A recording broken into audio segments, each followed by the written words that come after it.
दुनिया का सबसे बड़ा धर्म युद्ध महाभारत में कुरुक्षेत्र की रणभूमि पर उस समय के दौरान भगवान अपने शिष्य अर्जुन को कुछ बातें समझाई थी, जिसे हम गीता सार भी कहते हैं। लगभग 5000 साल से भी ज्यादा का वक्त महाभारत के युद्ध को बीत चुका है, लेकिन आज भी लोग भगवत गीता के सार को उतना ही महत्व देते हैं। तो चलिए आगे बढ़ते हैं। गीता का सार। व्यर्थ की चिंता क्यों करते हो और व्यर्थ में ही डरते हो? तुम्हें कौन मार सकता है? आत्मा ना पैदा होती है ना ही मरती है। जो हुआ वह अच्छा हुआ, जो हो रहा है वह भी अच्छा ही है, जो होगा वह भी अच्छा ही होगा। जो बीत गया उसका तुम पछतावा ना करो और भविष्य की चिंता भी ना करो, अभी तो वर्तमान चल रहा है। इस युद्ध में तुम्हारा क्या गया? जो तुम रो रहे हो, तुम क्या लेकर आए थे? जो खो दिया तुमने, क्या तुमने पैदा किया था? जो खो दिया तुमने, तुम ना कुछ लेकर आए थे ना कुछ लेकर जाओगे। जो कुछ लिया था वह यहीं से लिया था, जो दिया यहीं पर दिया। जो कुछ भी तुम्हें मिला वह भगवान से मिला, जो तुमने दिया वह भी भगवान को ही दिया। तुम खाली हाथी यहाँ पर आए थे, खाली हाथी जाओगे। जो आज तुम्हारे पास है वह कल किसी और के पास होगा, परसों किसी और के पास ही होगा। तुम इसे सत्य समझकर खुश रहो, बस यही बात तुम्हें अंदर से खुश कर सकती है। परिवर्तन ही तो संसार का नियम है। जिसे तुम मृत्यु समझते हो वही तो एक नया जीवन है। इस संसार में तुम एक ही क्षण में करोड़ों के स्वामी बन जाते हो, तो वही दूसरे क्षण दरिद्र एबी बन जाते हो।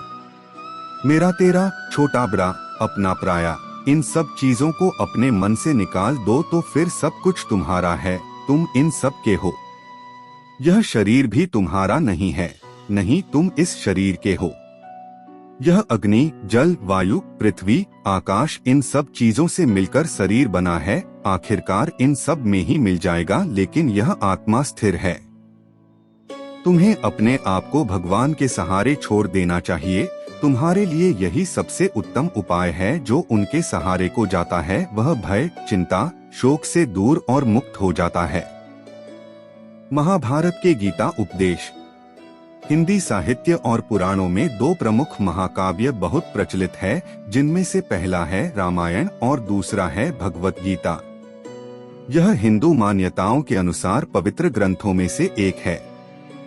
आज हम हमारे इस वीडियो में बात करने जा रहे हैं श्री भगवत गीता के उपदेशों के बारे में। महाभारत के मुताबिक भगवान श्री कृष्ण महाभारत के युद्ध के दरमियान अपने शिष्य अर्जुन को कुछ उपदेश दिए थे, जिसके वजह से अर्जुन के लिए युद्ध जितना आसान हो गया था।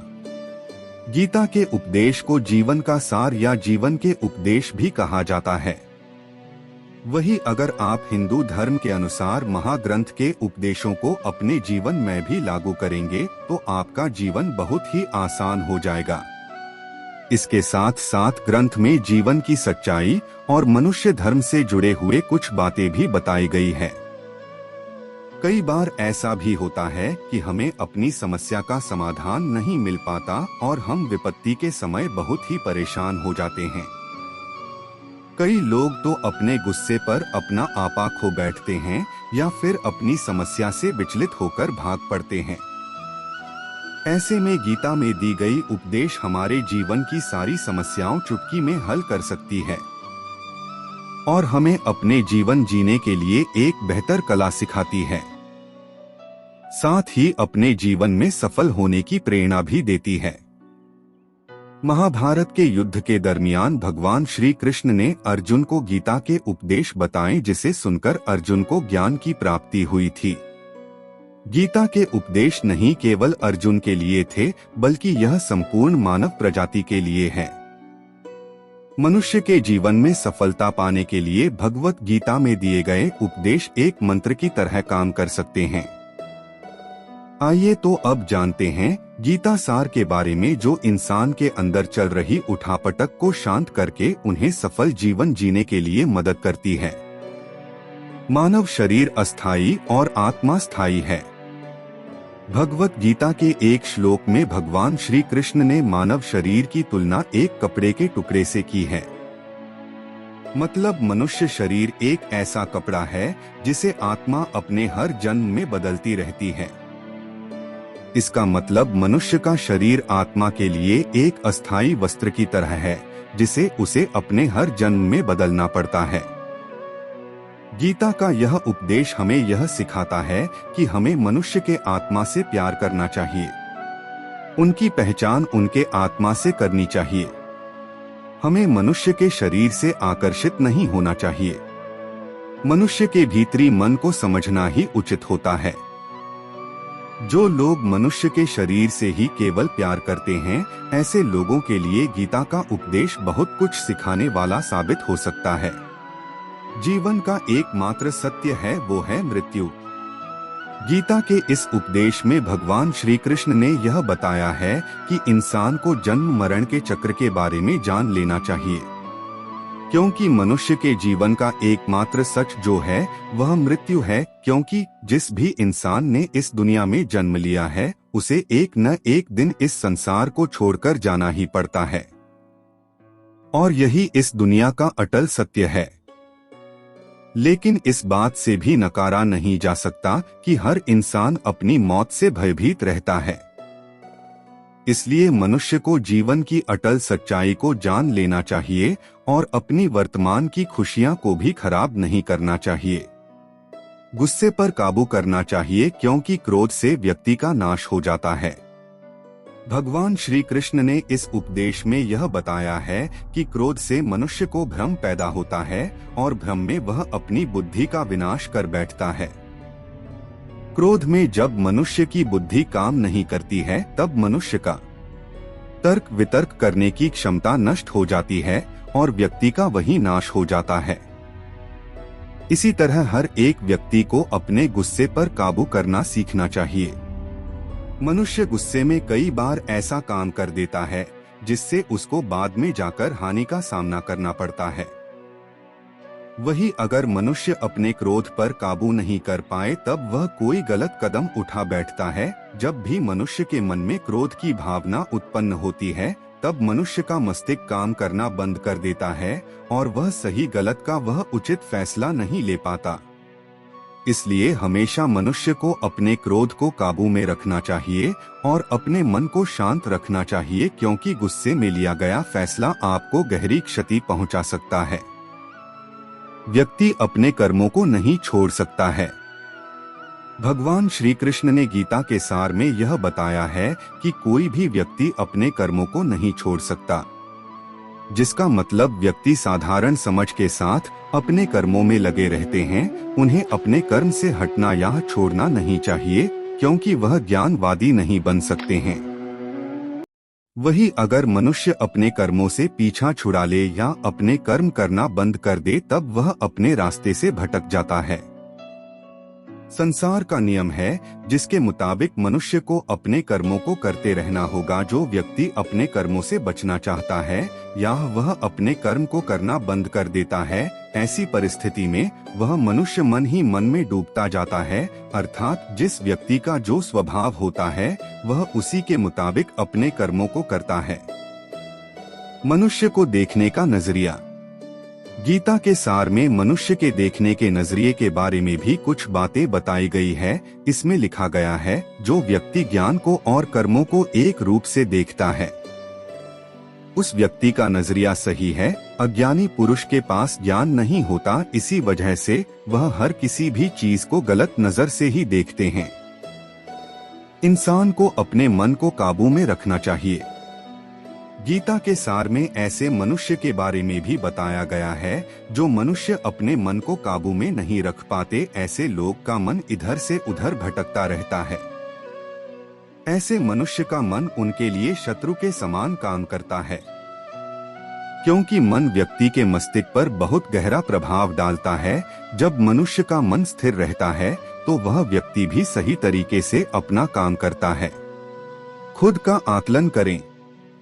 गीता के सार में यह भी बताया गया है कि मनुष्य को सबसे पहले अपनी खुद का आकलन मतलब खुद के बारे में जान लेना चाहिए। खुद की काबिलियत और क्षमता को जानना ही मनुष्य को आत्मज्ञान की प्राप्ति करा सकता है। जब तक मनुष्य खुद के बारे में जान नहीं लेगा, तब तक उस मनुष्य का उद्धार नहीं हो सकता। मनुष्य को खुद पर विश्वास करना चाहिए। श्री भगवत गीता में श्री कृष्ण ने यह भी बताया है कि हर एक मनुष्य को अपने आप पर पूरा पूरा भरोसा करना चाहिए, क्योंकि जो लोग खुद पर विश्वास करते हैं वह अवश्य ही सफलता प्राप्त करते हैं। ऐसा भी बताया जाता है कि जो व्यक्ति जैसा विश्वास करता है आखिरकार वैसा ही बन जाता है। अच्छे कर्म करें और फल की इच्छा ना करें। जो मनुष्य अपना कर्म नहीं करते हैं और पहले से ही अपने कर्म का परिणाम के बारे में सोचने लगते हैं, ऐसे लोगों के लिए गीता का यह सार बड़ी सीख देने वाला साबित हो सकता है। भगवान श्री कृष्ण ने इस उपदेश में यह बताया है कि मनुष्य को कर्मों को करते रहना चाहिए और यह नहीं सोचना चाहिए कि इस कर्म का क्या परिणाम उनको प्राप्त होगा, क्योंकि कर्म का फल तो हर एक इंसान को मिलता ही है। इसलिए मनुष्य को चिंता न करके अपने कर्मों पर ध्यान देना चाहिए। ऐसा करने पर वह अपने किसी भी काम को सच्चे मन से करते हुए नजर आएंगे। मनुष्य की इंद्रियों का संयम ही कर्म और ज्ञान का निचोड़ है। मनुष्य के जीवन में सुख दुख दोनों ही स्थिति का अनुभव होता रहता है। सुख की स्थिति में मनुष्य ज्यादा ही प्रसन्न हो जाता है, तो वही दुख की स्थिति में मनुष्य निराशा महसूस करता है। इसलिए सुख और दुख दोनों ही स्थिति में मनुष्य को अपने मन पर काबू रखकर उसे स्थिर रखना ही योग कहलाता है। जब कोई भी मनुष्य सांसारिक इच्छाओं को त्याग करके फल की चिंता न करें अपने कर्मों को करता है, तो उसी स्थिति को मनुष्य योग में स्थित कहलाता है।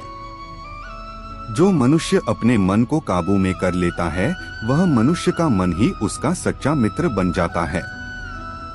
लेकिन जो मनुष्य अपने मन को काबू में नहीं कर पाता, उसके लिए उसका मन ही उसका सबसे बड़ा दुश्मन साबित होता है। वही जो मनुष्य अपने मन पर विजय प्राप्त कर ले तो उसको परमात्मा की प्राप्ति हो जाती है। इसका मतलब जिस भी मनुष्य को ज्ञान की प्राप्ति हो जाती है उसके लिए सुख दुख, सर्दी गर्मी और मान अपमान सब एक समान हो जाता है। खुद पर पूरा भरोसा रखे और अपने लक्ष्य को पाने के लिए लगातार प्रयास करें। गीता में बताए गए इस उपदेश को अगर कोई भी व्यक्ति सच्चे मन से जीवन में पालन करें तो अवश्य ही वह व्यक्ति एक सफल इंसान बन सकता है। जो लोग पूरे विश्वास के साथ अपने लक्ष्य को पाने के लिए कोशिश करते रहते हैं वह निश्चित अपने लक्ष्य को पा ही लेते हैं। इसके लिए किसी भी मनुष्य को अपने लक्ष्य को पाने के लिए लगातार निरंतर कोशिश करते रहना चाहिए। तनाव से दूर रहने का संदेश। इस उपदेश में भगवान श्री कृष्ण ने यह समझाया है कि किसी भी व्यक्ति को तनाव और चिंता से दूरी बनाकर रखनी चाहिए, तभी जाकर वह एक सफल इंसान बन सकते हैं, क्योंकि मनुष्य को सफल होने में तनाव एक बाधा की तरह बीच में आता है। अपना काम को प्राथमिकता दें और इसे पहले करें। श्री भगवत गीता में भगवान श्री कृष्ण ने अपने इस उपदेश में ऐसा बताया है कि मनुष्य को अपने कामों को प्रथम प्राथमिकता देनी चाहिए। सबसे पहले अपने जरूरी काम को पूरा करें, उसके बाद ही किसी और का काम करें, अन्यथा दूसरों का काम पूरा करने के चक्कर में वह मनुष्य अवश्य ही अपना काम पूरा नहीं कर पाता है। किसी भी प्रकार की अधिकता हो सकती है, कड़वाहट हो या फिर मधुरता, खुशी हो या गम, हमें कभी भी किसी भी चीज की अति करना हमारे लिए नुकसानदायक साबित हो सकती है।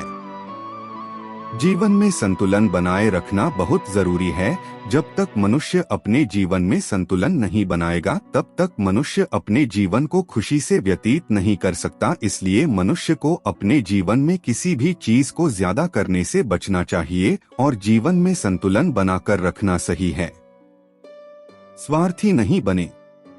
भगवान श्री कृष्ण ने गीता सार के माध्यम से एक बहुत बड़ी ज्ञान की बात कही है। जो मनुष्य बहुत मतलबी होते हैं और उनको बस अपने मतलब से मतलब होता है और वह अपना मतलब पूरा करने के लिए कुछ भी कर सकते हैं, उन लोगों का कभी भी भला नहीं होता।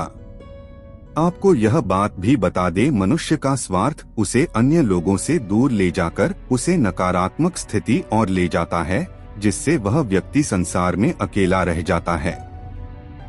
वही गीता में यह भी कहा गया है कि एक स्वार्थी व्यक्ति शीशे में फैले धूल की तरह होता है, जिसकी वजह से वह व्यक्ति अपना सही प्रतिबिंब कभी देख नहीं पाता। इसलिए किसी भी व्यक्ति को अगर जीवन में खुशी पूर्वक अपना जीवन व्यतीत करना हो तो अपने स्वार्थ को कभी भी अपने पास नहीं आने दे, क्योंकि एक स्वार्थी मनुष्य दोस्ती में भी अपना स्वार्थ निकालने की कोशिश करता रहता है। इसलिए जीवन में ऐसा मनुष्य बने जो अपने साथ साथ लोगों की भलाई के बारे में भी सोचे, तभी जाकर वह मनुष्य एक सफल और खुशी पूर्वक अपना जीवन व्यतीत करता हुआ नजर आता है। ईश्वर हमेशा मनुष्य का साथ देता है। ईश्वर हमेशा ही अपने भक्तों का साथ देते रहते हैं। जो मनुष्य इस प्रभावशाली सत्य को मान लेता है तो उसका जीवन पूरी तरह से बदलता हुआ उसे महसूस होता है, क्योंकि संसार का निर्माण भगवान ने ही किया है और वही इस पूरे संसार को चला रहे हैं। इंसान तो बस एक कठपुतली है जो भगवान के इशारों पर चल रही है। इसलिए मनुष्य को कभी भी अपने भविष्य और वर्तमान की चिंता नहीं करनी चाहिए, क्योंकि भगवान उनकी हर एक विकट परिस्थिति में उनका साथ देते हैं और हमें मुश्किल से बाहर निकालते ही है। इसलिए हम सबको ईश्वर पर सदैव भरोसा रखना चाहिए। संदेह की आदत इंसान के दुख का कारण बनती है। भगवत गीता के इस सार में ऐसे मनुष्य के बारे में बताया गया है जो लोग सदैव ही हर एक परिस्थिति में सत्य पर संदेश की आदत रखते हैं और जरूरत से ज्यादा शक करते हैं। ऐसे लोगों के बारे में भगवान श्री कृष्ण ने ऐसा कहा है कि पूर्ण सत्य की खोज यह हमेशा संदेह करना मनुष्य को दुख का कारण बनती है। शक करना एक ऐसी आदत है जो मजबूत से मजबूत रिश्ते को भी खतरे में डाल देती है। वही जिज्ञासा होना एक अलग बात है, लेकिन पूरी तरह से सत्य की खोज या फिर संदेह करना उसको दुख प्रदान करती है और शक करने वाला इंसान कई पास अंत में पछतावा के अलावा कुछ भी नहीं रहता। महाभारत के युद्ध के दरमियान भगवान श्री कृष्ण द्वारा दिए गए गीता उपदेश को लोग अगर अपने जीवन में उतारें तो आप निश्चित ही जीवन में सफल हो सकते हैं। गीता सार के यह उपदेश एक सफल जीवन के निर्माण के लिए बेहद महत्वपूर्ण भूमिका निभाते हैं। आशा करता हूँ गीता के इन उपदेशों का आपके जीवन में सकारात्मक असर होगा और हमारी यह प्रस्तुति आपको पसंद आई है तो हमारे इस वीडियो को लाइक करें और चैनल को सब्सक्राइब करें। धन्यवाद।